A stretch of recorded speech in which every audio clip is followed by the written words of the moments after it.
आज रक्षाबंधन है, लेकिन उसकी कलाइयां सूनी है, घर में वीरानी है, माँ पिता और घर वाले जार जार रो रहे हैं। डॉक्टर बिटिया होती तो बात ही कुछ और होती, घर में रौनक होती।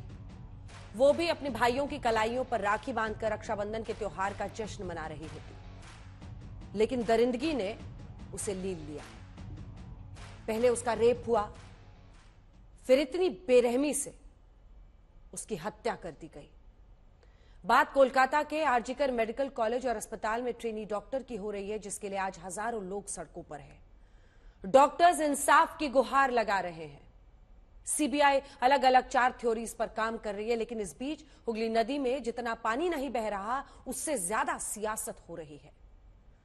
पीड़ित परिवार पथराई आंखों से उस सरकार की तरफ देख रही है जिसकी मुखिया खुद एक महिला है, जिनका सियासी स्लोगन मां माटी मानुष है, लेकिन लगता है आज उसके दरबार में तीनों का कोई मोल नहीं बचा।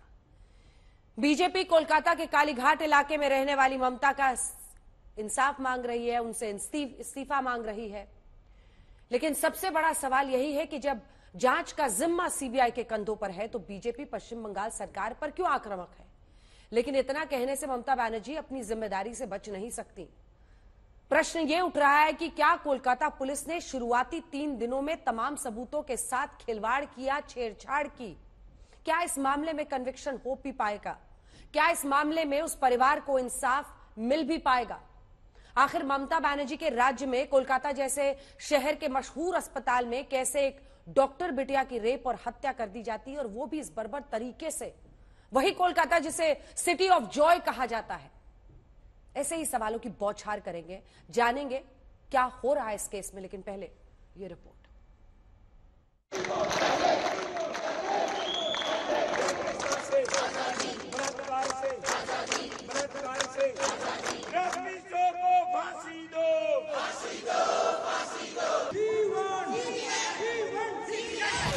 गुस्से की आवाज से कोलकाता गूंज रहा है। जो मरीज देखते हैं उन्हें मजबूरन सड़क पर उतरना पड़ा। जिनके हाथ में आला होता है, उनके हाथ में तख्तियां हैं।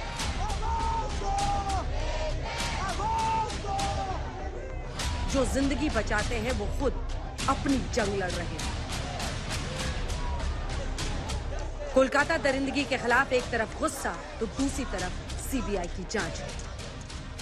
कोलकाता रेप हत्याकांड की जांच सीबीआई 4 थ्योरी से कर रही है। सीबीआई ने आरजीकर मेडिकल कॉलेज के पूर्व प्रिंसिपल संदीप घोष से आज चौथी बार पूछताछ की।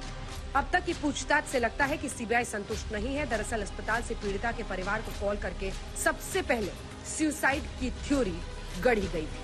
दूसरे एंगल की जांच में हॉस्पिटल के उन 4 मेडिकल छात्रों से भी सीबीआई पूछताछ कर रही है, जिन्होंने उस रात वारदात से पहले पीड़िता के साथ डिनर किया था। सीबीआई के जांच के तीसरे एंगल में पीड़िता के करीबी दोस्तों को भी शामिल किया गया है। सीबीआई परिवार वालों से भी पता लगाने की कोशिश कर रही है कि पीड़िता किन किन लोगों से रोजाना बात करती थी, क्या वो डायरी भी लिखती थी। जांच के चौथे एंगल में सीबीआई की टीम ने सेंट्रल फोरेंसिक साइंस लेबोरेटरी यानी सीएफएसएल के अधिकारियों के जरिए आरोपी संजय रॉय का साइकोलॉजिकल टेस्ट करवाया है। इस टेस्ट से आरोपी के दिमाग, उसके व्यवहार को समझने की कोशिश की जा रही है।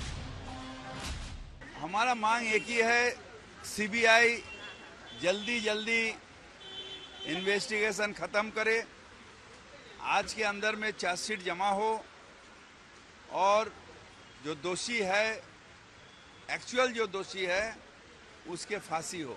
ये हमारे मांग है। सियासत और जांच के बीच परिवार वालों के दर्द को समझना ज्यादा जरूरी है। उन्हें इस बात का अंदेशा सता रहा है कि कहीं केस की जांच सियासत की भेंट न चढ़ जाए। पीड़ित परिवार ममता सरकार पर दोहरे मापदंड अपनाने का आरोप लगा रहा है। আমি অ্যাসিস্ট্যান্ট সুপার বলছি, আপনার মেয়ে সুইসাইড করেছে। বৃহস্পতিবার ডিউটি গেছে, শুক্রবার 10:53 তখন ফোন আসে প্রথম। প্যান্ট ট্যান্ট গুলো সব খোলা ফেলা ছিল, গায়ে শুধু একটা জামা ছিল,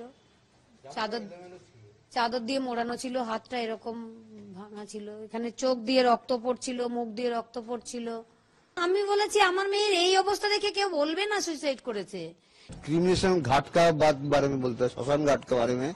उधर 3 बॉडी पड़ा हुआ था, लेकिन उसका पहले ही हमारा लड़की का बॉडी जला दिया गया। क्यों, क्या वजह थी ऐसी? आप लोगों ने मना नहीं किया? आप लोग भी तो थे वहाँ पे। नहीं, इसमें तो क्या, उस टाइम में तो हम लोग तो क्या बोले, हम लोग तो पूरा चूर हो गया।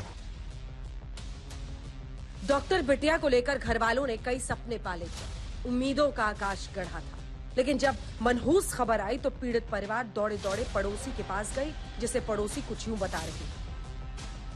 3 घंटे तक खड़े रहने के बाद ये दोनों हस्बैंड वाइफ अंदर जाते हैं सेमिनार रूम में, और ये पापा अपने dead body of the girl, जिसके मुंह में खून था, फोटो खींच के लाके मुझे दिखाते हैं। उन बच्ची का शरीर में कोई कपड़ा नहीं था। कोलकाता कांड ने ममता सरकार को हिलाकर रख दिया है। इस मुद्दे पर बीजेपी नेता लॉकेट चैटर्जी ने सनसनीखेज थ्योरी का खुलासा किया है। हमको लगता है कि पूरा के पूरा विचार होना चाहिए। आर्टिकल में बहुत सारा कुछ रैकेट चलता है, ऑर्गन्स का भी रैकेट चलता है, ट्रांसफर का ऑर्गन्स का भी इधर उधर करने का रैकेट चलता है, बहुत कुछ चलता है। मुझे लगता है कि जांच होना चाहिए। लड़की लोग, बेटी लोग वहाँ पे सुरक्षित नहीं है। दिल्ली से भी बीजेपी का हमला जारी है। बीजेपी साफ कह रही है कि ममता सिंहासन खाली करे। इंसाफ मिलेगा। जो हमारी बहन है, जिसके साथ जघन्य अपराध हुआ, बलात्कार हुआ और हत्या कर दी गई, उसके परिवार को इस्तीफा देना चाहिए ममता बनर्जी को।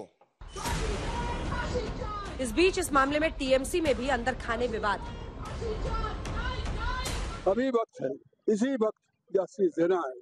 जितने कम समय में ये जांच को खत्म करके ये जितने अपराधी है इसको प्राण दंड देना है, नहीं तो कभी भी जस्टिस ना तो उस परिवार को मिलेगी, ना बंगाल की जन समाज को मिलेगी। तो अभी सीबीआई का पास है, उसमें सीएम साहब का कोई इतराज नहीं है, लेकिन अभी सीबीआई का पास है। लेकिन शुक्लेंदु शेखर राय जैसा सीनियर, उसका जो इमोशन है, उसका जो प्रोटेस्ट है, वो लॉजिकल है। 8 दिनों से कोलकाता रेप कांड पर विरोध प्रदर्शन, धरना, हड़ताल का सिलसिला चल रहा है। शहर कोई भी हो, दर्द एक सा है। कोलकाता में जिस हद की दरिंदगी हुई, उस पर समाज का हर तबका तिलमिला रहा है, आग बबूला है, आक्रोश दिखा रहा है। सबसे बड़ा बात वो सोचती क्या है, कौन उसको बिठाए? हम लोग बिठाए, उसको कोई पुलिस नहीं बिठाए, उसको कोई नेता मंत्री नहीं बिठाए।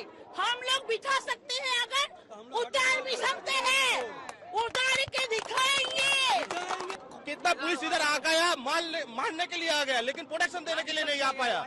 लाठीचार्ज किया गया है हम लोग का साबुटर को भी, लेडीज को ऊपर किया गया। ये कैसे ये और अगर डुरांट मैच अगर कोलकाता से हट जाए तो बंगाल का एकदम बंगाल का लिए एक शेम है। लेडीज के ऊपर विदाउट एनी रीजन चार्ज किया गया है। हम लोग पीसफुल जस्टिस कर रहे थे, फिर भी हम लोग को बोला गया हम लोग वायलेंस कर रहे थे। कहाँ हम लोग वायलेंस कर रहे हैं? आप लोग भी तो इधर हो, आप लोग बताओ जस्टिस का। We want justice. Postmortem report से रेप की पुष्टि हो चुकी है। शरीर पर 14 चोट के निशान मिले हैं, लेकिन क्राइम सीन पर गड़बड़ी, सुसाइड की थ्योरी, पीड़िता की डायरी के पन्ने अभी खुलने बाकी है। राज इसी में छिपा है या फिर कोई ऐसा राज भी है जो अभी पन्नों में दफन है? ये चुनौती जांच एजेंसी के तौर पर सीबीआई और पुलिस की भी है, और एक समाज के तौर पर हम सभी और उन हुक्मरानों की भी जिन्हें लोकतंत्र का मसीहा कहा जाता है। इंद्रजीत कुंडू, राजेश साहा, अनुपम मिश्रा, सिराग्नि रॉय, ऋतिक मंडल के साथ आज तक ब्यूरो।